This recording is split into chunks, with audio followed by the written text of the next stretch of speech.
यासीन के साथ ऐड कयो।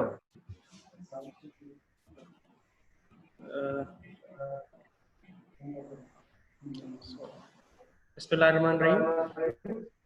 Am I audible to you? Can you hear me, please? Okay. Gentlemen, as you know that due to the situation of pandemic, we have started online classes for you, as your time should not be wasted. So this is your English class of second year, and this session of you will be consisted of three books of English. The first one will be your prose, that is consisted of 10 lessons, including the exercise of this.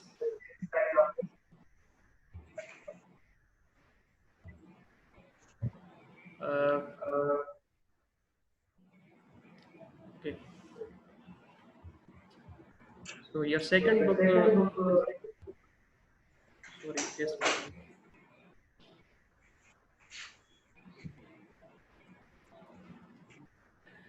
Your second book is of poetry. As we learned 11 poems of the poetry. Same is the case here at second year. We have 11 poems to read.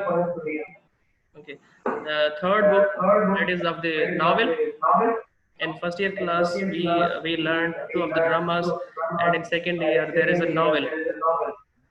And the name of that novel is The Prisoner of Zenda. So before we start our lecture, I would like to mention something here, that your first lesson is drama. So before starting that lesson, or giving the brief description about, excuse me.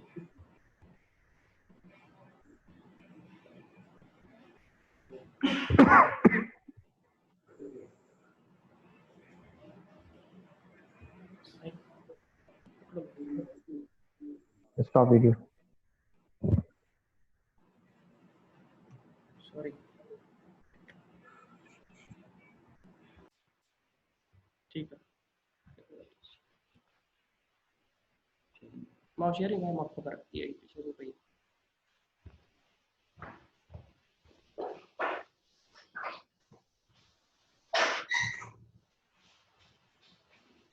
Hello.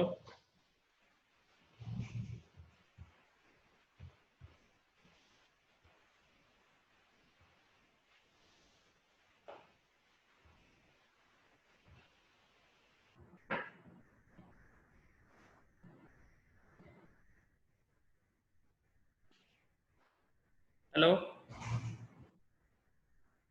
Yasin साहब, आवाज आ जाए तो मुझे.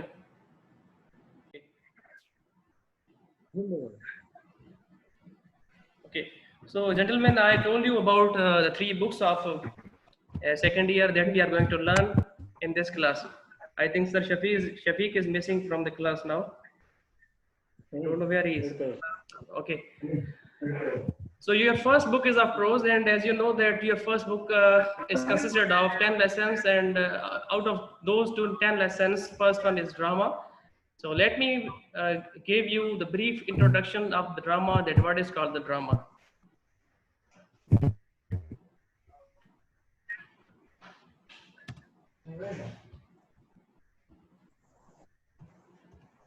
Okay. The drama can be described as it is the imitation of life through action and speech. तो सबसे पहली बात ये कि भाई imitation किस चीज़ को कहते हैं. To imitate means to copy, किसी चीज़ की नकल करना. कि drama is imitation of life through action and speech. दो चीज़ें होती हैं किसी चीज़ को नकल करने के लिए, किसी चीज़ की कॉपी करने के लिए. एक होता है एक्शन, एक स्पीच, यानी कि आप चलने में, बोलने में, जो भी काम कोई भी ऐड करते हैं, this is known as the action. दूसरा the one that you speak, जो आपकी स्पीच होती है, जो अपना बोलना होता है. ये दो चीज़ें होती हैं और इसी की मदद से आप किसी चीज़ की कॉपी करते हैं, कोई चीज़ प्रेजेंट करते हैं. This is known as the drama. और एक चीज़ और, the one thing more that I would like to describe here, that the drama may have several definitions.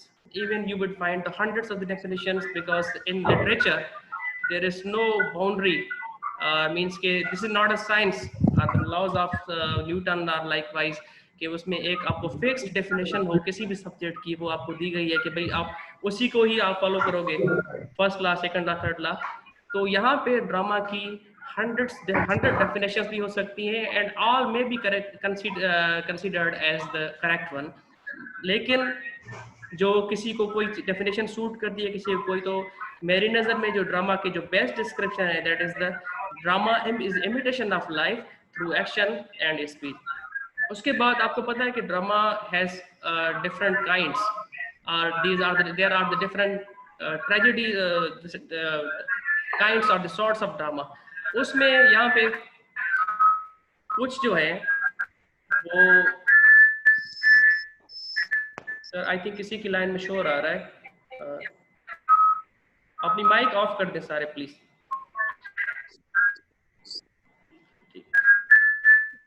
को आवाज आपको सन्नो को डिस्टर्ब करे तो ताज आवाज के जी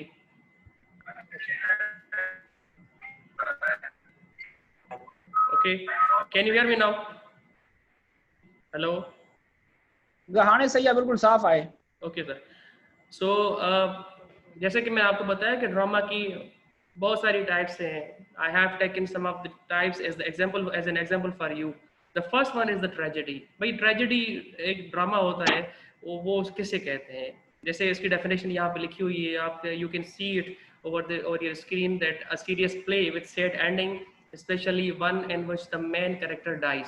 अच्छा, ये जो डेफिनेशन है, जो लास्ट लाइन इसके साथ मैंने ऐड की है, the second part of that sentence जो कि है specially one in which the main character dies, जिसमें कि आपका जो मेन कैरेक्टर यानी कि हीरो जो होता है स्टोरी का या मेन फिगर होता है वो मर जाता है एंड में उसको ड्रामा, ये शेक्सपियरियन ट्रेजेडी होती है।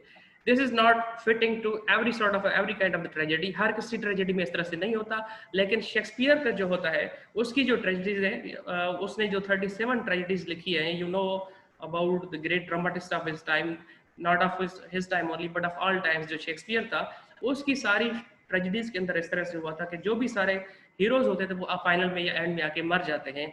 तो ये डेफिनेशन उसकी जो है, वो डेफिनेशन उसके जो ट्रेजेडीज हैं शेक्सपियर की, उसको फिटिंग करती है। A serious play with sad ending specially one in which the main character dies. ठीक है, लेकिन अगर आप इसको इस तरह से भी डिफाइन कर सकते हो, जैसे कहते हैं कि a kind of a play which is serious ending, ऐसा कोई प्ले जिसकी एंडिंग सीरियस हो उसे कहते हैं ट्रेजेडी।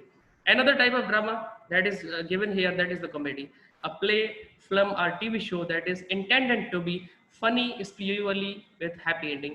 Intended मतलब क्या होता है? इरादा करना, मतलब कि when somebody is writing such type of drama, he has some sort of intentions, उसका कुछ इरादा होता है, he wants to show something to the public। वो क्या चीज़ दिखाना चाहता है? वो ये दिखाना चाहता है कि a kind of fun or the a comic or funny sort of script, ऐसा कोई स्क्रिप्ट होता है, ऐसी कोई तहरीर होती है दैट मेक्स पीपल लाफ, लोगों को हंसाती है, और उसकी जो एंडिंग होती है that is the happy one, और उसकी एंडिंग जो है वो हैप्पी होती है। ठीक है, अब आती है इसके बाद एक मेन जिसके साथ the one which we are going to deal, that is the melodrama. Why it is important one? Because the drama that we are going to read in the form of the first lesson, that is the melodrama. वो असल में ना तो tragedy है ना तो comedy है, बल्कि एक मेलोड्रामा है। भाई melodrama, what is melodrama? Melodrama क्या चीज होती है? अ स्टोरी, प्ले और novel that is full of exciting events. एक ऐसा प्ले होता है जिसमें कुछ ऐसे इवेंट्स आते हैं जो कि जोश से भरपूर होते हैं, and in which the characters and emotions seem to exaggerated. Exaggerated means overstated to be real.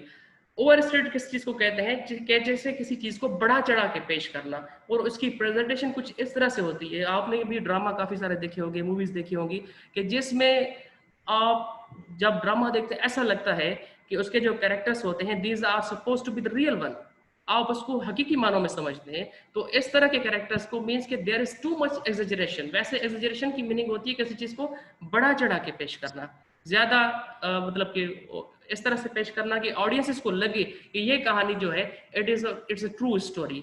However it may not be a true story, नहीं भी हो सकती है। ठीक है, तो अब ये यहाँ तक हो गया। इसके बाद आगे चलते हैं नेक्स्ट स्लाइड की तरफ। अब आते हैं कि ये जो है हमारी जो है स्टोरी जो है, जिसका नाम है, हमारा पहला जो लेसन है, that is known as the 20 minutes with Mrs Oakentop. Oakentop क्या है? It's the one character of this drama. ये एक कैरेक्टर है इस ड्रामा के अंदर, एक लेडी का, और इसके अलावा और भी दो कैरेक्टर हैं। एक कैरेक्टर एक पर्सन का है, एक बंदे का है, जिसका यहाँ पे नाम his name is not given here, उसका नाम यहाँ पे नहीं दिया गया, he is only described here as with pronoun he, इसके साथ he लगाया गया है, ठीक है। तो he के साथ ही सारी स्टोरी उसकी चलती है। तो पहला कैरेक्टर जो है दैट इज लेडी, उसकी प्रोनाउंसिएशन कुछ इस तरह से है ओकेंटप, ओकेंटप, मिसेस ओकेंटप, ठीक है। उसका इंट्रोडक्शन भी है आप लोगों की सहूलत के लिए, for your facility in order to understand the things I have given the brief summary of this lesson in the very beginning, ताकि आप स्टोरी को अच्छी तरीके से समझ सकें। और जो है उस समरी के बाद, उसके बाद then will proceed towards the text of this lesson, ठीक है। तो सबसे पहले हम ये यहाँ पे इस लेसन की समरी रीड करेंगे।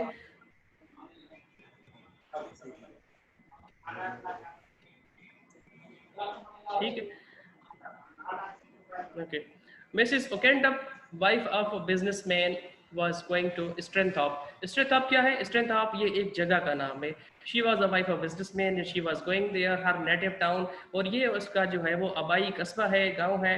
Native, you know the meaning of the native. Native आपके आबाई किसी जगह को जहाँ पे आप belong करते हैं, आप लोग के उसी जगह को कहते हैं native. At a small railway junction. अच्छा, junction किस जगह को कहते हैं? It is the place where the roads meet. ये एक ऐसी जगह होती है जिसको आप उर्दू में आप इसको चौराहा भी कहते हैं। यहाँ पे रोड्स आपस में मिलते हैं। और यहाँ पे रेलवे स्टेशन की अगर मिसाल के तौर पे आपको एक एग्जांपल दे दें, यहाँ पे एक रोडी जंक्शन है। रोडी जंक्शन क्या है? यहाँ से मुख्तलिफ रास्ते निकलते हैं। मिसाल के तौर पर आप वहाँ पे आप जो है वो कोयटा की तरफ जा सकते हो, कराची की तरफ से जा सकते हो, और ट्रेनें यहाँ से जो अपना रूट चेंज करती है, यानी उनकी लाइन अलग होती है। ये एक चौराहा है, एक तरह से समझ लें। तो एक रेलवे का एक छोटा सा एक चौराहा है और यहाँ से गाड़ियाँ मुख्तलिफ समत में रवाना होती हैं। और she was to change the train. अब ये वही जगह होती है, जंक्शन उसी जगह को कहते हैं जहाँ पे आके लोग अपनी ट्रेन को, मेन जो ट्रेन आ रही होती है उसको तब्दील करते हैं, उसको छोड़ के they go to some other way by using some other train, और they are going through some loop line, किसी एक छोटी सी लाइन आ रही है उसके थ्रू जा रहे हैं। It was a dark stormy night. अब ये रात का वक्त है, और रात वक्त कैसा है कि it is a dark stormy night. Storm किसी कहते हैं किसी तूफान को, ऐसी कोई तूफानी रात है, बिल्कुल अंधेरा छाया हुआ है। As the train was to come after 20 minutes, so she had to take shelter in the railway station waiting room. आप लोगों को पता है कि रेलवे के अंदर जो रेलवे स्टेशन होते हैं वहाँ पे एक वेटिंग रूम बना होता है, और वहाँ पे ये लेडी जो है उसको 20 मिनट का इंतजार करना है जब तक इसकी ट्रेन आ जाए। A porter followed her. A porter किसे कहते हैं? अ पोर्टर, आप इसको the person who carries luggage of travellers for getting some price और फॉर सेटिंग सम फेयर। आपने कूली का नाम सुना होगा। ऐसे बंदे को कहते हैं जो कि लोगों से कुछ पैसे लेके उनका सामान एक जगह से दूसरी जगह पे शिफ्ट करता है, मूव करता है, उसको पोर्टर कहते हैं, कूली कहते हैं। कैरिंग हर सूटकेस, इसके पीछे पीछे एक पोर्टर आ रहा है। After the arrival of lady, the person who arrived in the waiting room was middle aged gentleman. अच्छा, ये पोर्टर इसको यहाँ पे जैसे ही वेटिंग रूम में ले आता है इसका सामान लेके, इसके साथ जो एक सूटकेस होता है उसके साथ ही एक दरमियानी उम्र का एक आदमी, मिडिल एज पर्सन, उसके साथ एक अपना जो सामान भी है और वो भी उसी रूम में एंटर होता है। Now they are 3 in figure. अब 3 बंदे हैं वहां पे जो वेटिंग रूम एंटर होते हैं। As he entered the waiting room his glance fell on the Oakentop suitcase. अब ये कि मिसाल के तौर पे जब कोई बंदा किसी नई जगह पे एंटर होता है तो एक कॉमन सेंस की बात है, वो यहाँ वहाँ पे नजर दौड़ाता है। तो उस बंदे की एक ग्लैंस कहते हैं किसी चीज के ऊपर नजर डालना। तो कैजुअली, मतलब कि इत्तेफाकी तौर पे उसकी his glance fall on the suitcase of that lady, उसके ऊपर सूटकेस जो होता है उसके ऊपर नजर पड़ती है, और वहां के ऊपर इसकी लेबल लगा होता है और उसी लेबल के ऊपर एक नाम लिखा होता है। ठीक है, तो वो उस लेडी का नाम लिखा होता है। अब वैसे भी जो ट्रैवलर्स डिफरेंट बहुत सारे आ रहे होते हैं, उनके नाम लिखे होते हैं। अपरेंटली तो इसका कोई मतलब नहीं होता, लेकिन कभी कभार it has got some meaning और it has got some value. यहाँ पे same is the case here. अब जैसे जैसे ड्रामा आगे प्रोसीड करेगा, you will come to know that it has got some very big importance because he was the person who came to know that she is the Mrs. Oketum after reading the label of that suitcase. वो suitcase का जो label है वो पढ़ के ये उसको पता चलता है कि she is Mrs. Ocandam. However, he tried his best in order to confirm that whether she is or not. Now, although he came to know,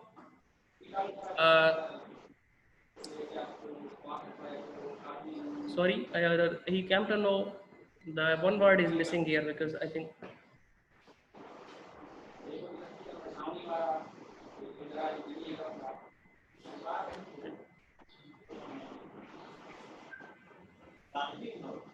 sorry. And the wedding groom was Mrs. Okenda, but he did not disclose it. Okay.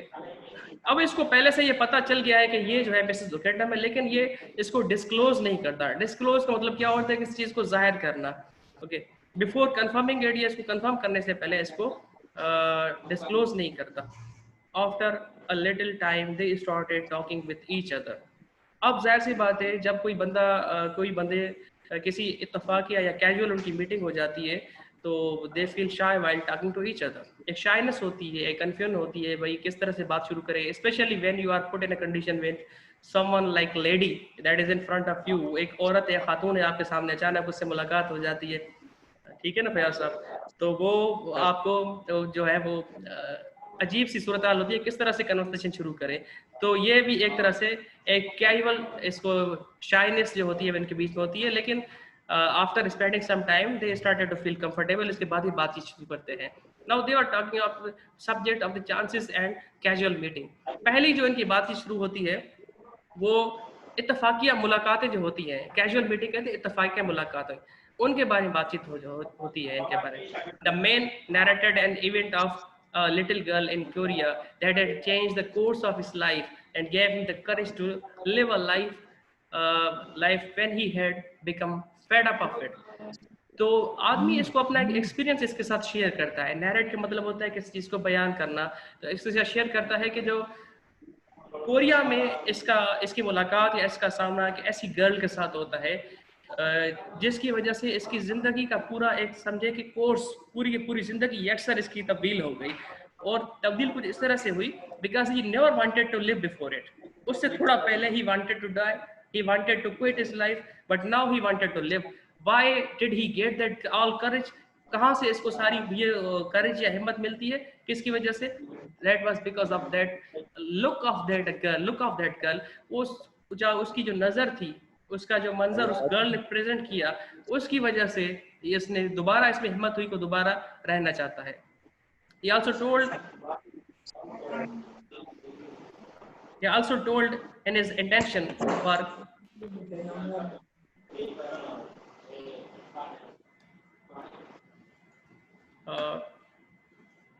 आप लोगों को आवाज आ रही है मेरी? Sir okay, हाँ sir आ रही है। He also told his intention, sorry यहाँ पे स्पेलिंग एक मिस्टेक है, ये intention लिखा हुआ, एक्चुअली दिस इज intention का मतलब होता है इरादा करना। Intention for going to Sentop to take revenge from the lady named Judy Ocandam। अब इसको ये बंदा बताता है कि भाई मैं यहाँ पे सेंटॉप क्यों जा रहा हूँ, वहाँ पे मुझे एक खातून रहती है and her name is Mrs. Ocandam and I wanted to take revenge from her। मैं उससे बदला लेना चाहता हूँ। because of that I am going there। मैं इस वजह से जा रहा हूँ because the lady had killed his daughter and wife in an accident। क्योंकि वजह क्या है? क्योंकि वही औरत है जिसने इसकी बेटी को, इसकी वाइफ को, मिसेस को मारा है एक एक्सीडेंट के अंदर। He asserted that it was a deliberate murder। अब पहला लफ्ज जो उसने यूज किया यहाँ पे वो ये कि ये एक एक्सीडेंट था, लेकिन ये इसको एक्सीडेंट नहीं मानता। He considered it as a deliberate murder। What is called the deliberate? Deliberate मतलब होता है नॉन, किसी चीज को जानबूझ के करना। मतलब ये इसने कत्ल किया है और वो कत्ल इसने जानबूझ के किया है। He pointed out that Mrs. Ocandam was driving her car at fast speed. She was drunk and had also had a bet of 5 pounds at a cocktail party that she would reach the coast within 15 minutes, which was almost impossible। अब यहाँ पे 3-4 बातें इस line के अंदर आ गई। अगर आप if you can focus on this,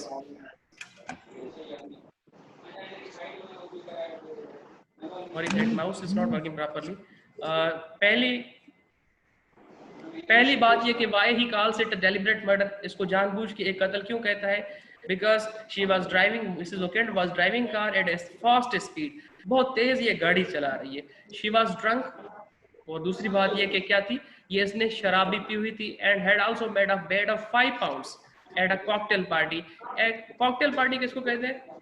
cocktail यहाँ पे ऐसी पार्टी को कहते हैं जहाँ पे बहुत सारे मशरूबात यानी कि पीने की चीजें सर्व की जाती है. That is known as the cocktail party. However, the cocktail word is also used for some material or the liquid that is made of some drugs, जहाँ पे कुछ drugs उसके अंदर मिक्स की जाती है, मिलाई जाती है. तो इसने एक पार्टी वहां पे अटेंड की है और उस पार्टी के अंदर किसी के साथ she had a bet of 5 pounds. bet कहते हैं किसी के साथ शर्त लगाना. 5 पाउंड्स इसने शर्त लगाई है कि ये यहाँ से लेके कोस्ट मतलब किनारे को कहते हैं, यहाँ से लेके वो जो साहिल समंदर है वहाँ पे ये 15 मिनट्स के अंदर पहुँच जाएगी. Now she had to pass through some built up area और thickly populated area. एक ऐसी एरिया से इसको गुजरना है जहाँ पे बहुत ज़्यादा heavy population है, buildings हैं और लोग हैं, ट्रैफिक है. Nearly it was impossible to reach there within such a short span of time. सिर्फ 15 मिनट के अंदर वहाँ पे पहुँचना तकरीबन नामुमकिन था, लेकिन इसके बावजूद because she was drunk, so she made a bet. इसने एक शर्त लगाई. So she was driving very fast in order to make it possible with bet.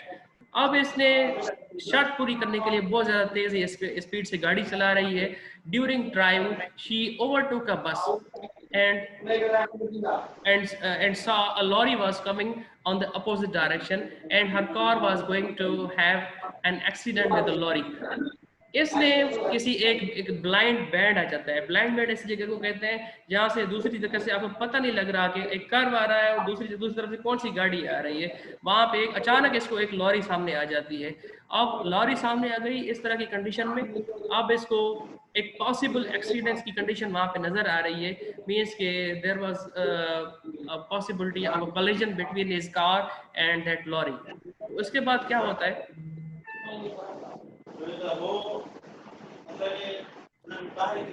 तो she turned her car to footpath. ये क्या करती है, अपनी कार जो है उस लॉरी से बचाने के लिए फुटपाथ के ऊपर चढ़ा देती है.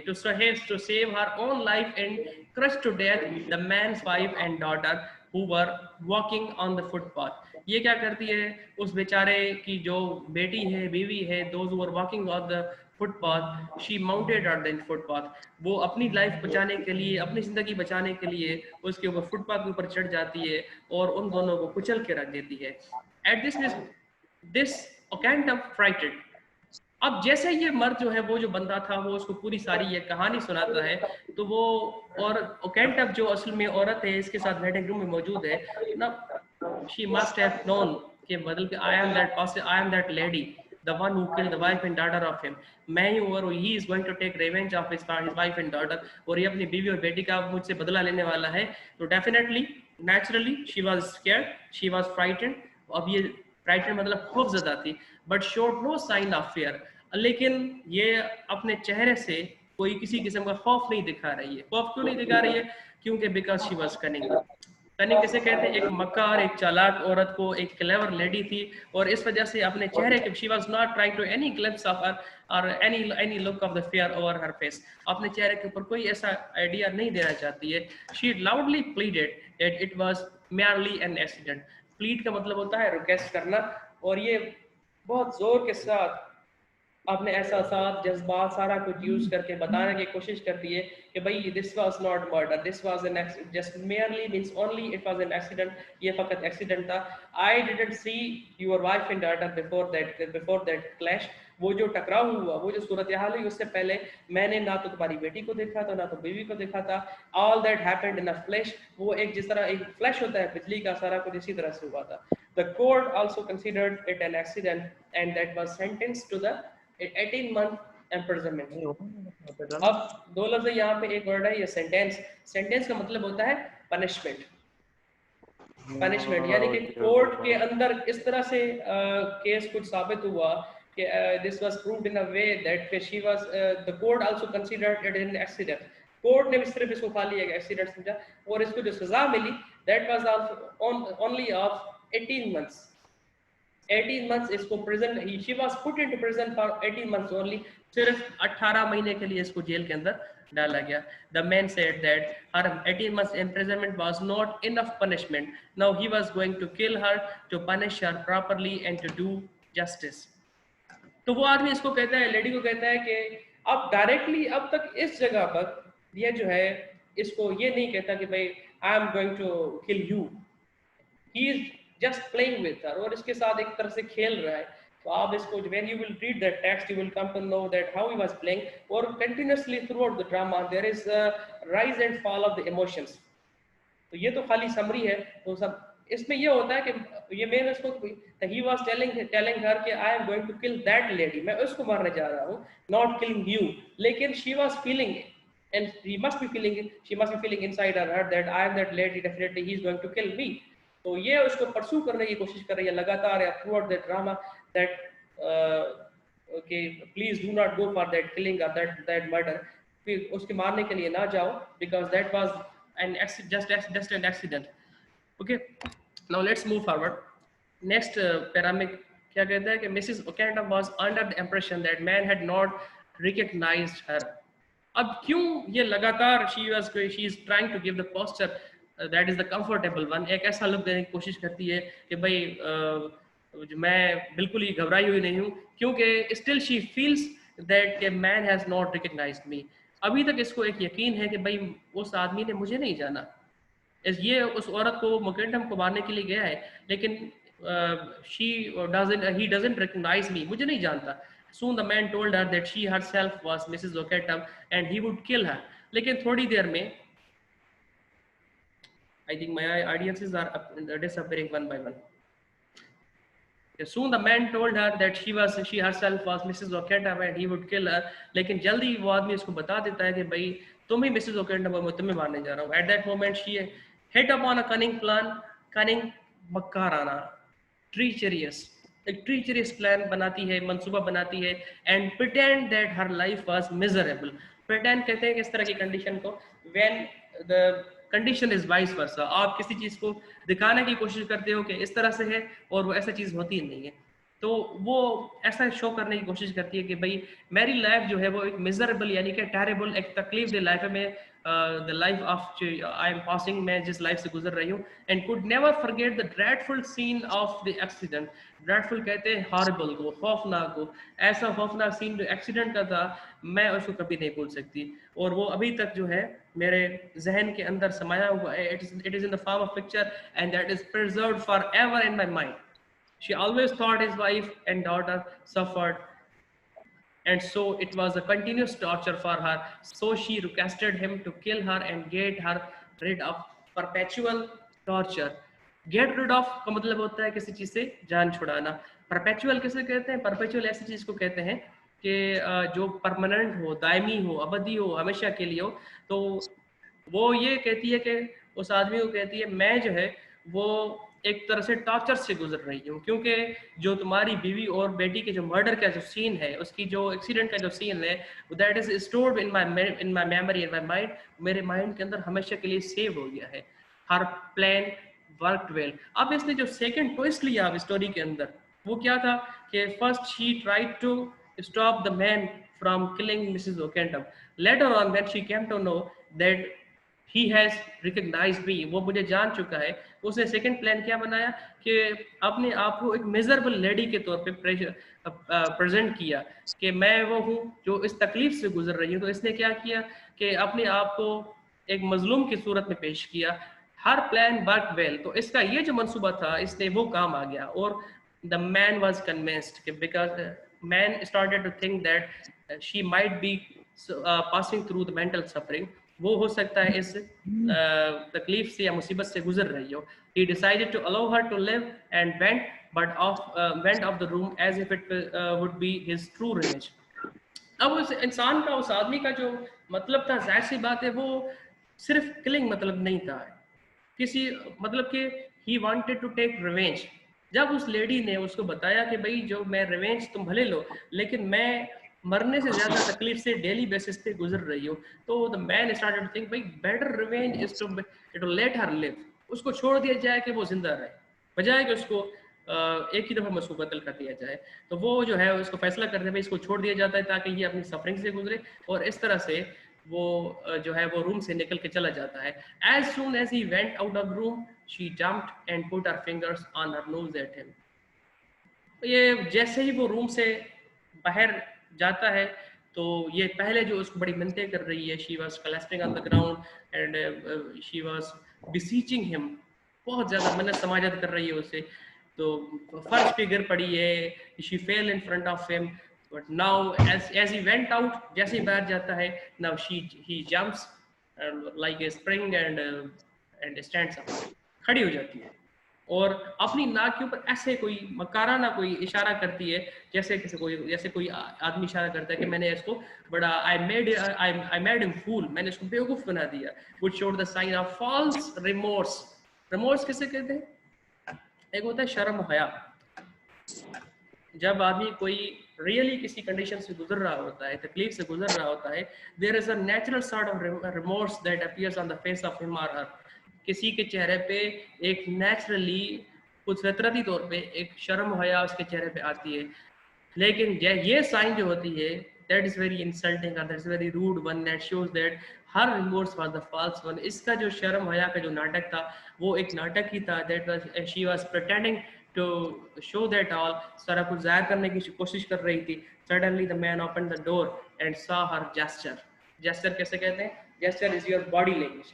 तो इसी दौरान वो आदमी जो है वो दरवाज़ा खोलता है और दरवाज़ा खोलने के साथ अंदर एंटर होता है और उसकी जेस्चर इशारा देखता है. He took out the revolver and shot her. She fell down dead. वो अपना रिवॉल्वर निकालता है, गोली चलाता है और इस तरह से उसकी डेथ हो जाती है. So this is the end of this drama, and the end of this drama we will have certain questions about your understanding of this drama. There will be one question like that, whether at this end of drama is it a suitable one or it should have another sort of ending in which she might have a natural sort of remorse instead of a pretend one. ठीक है.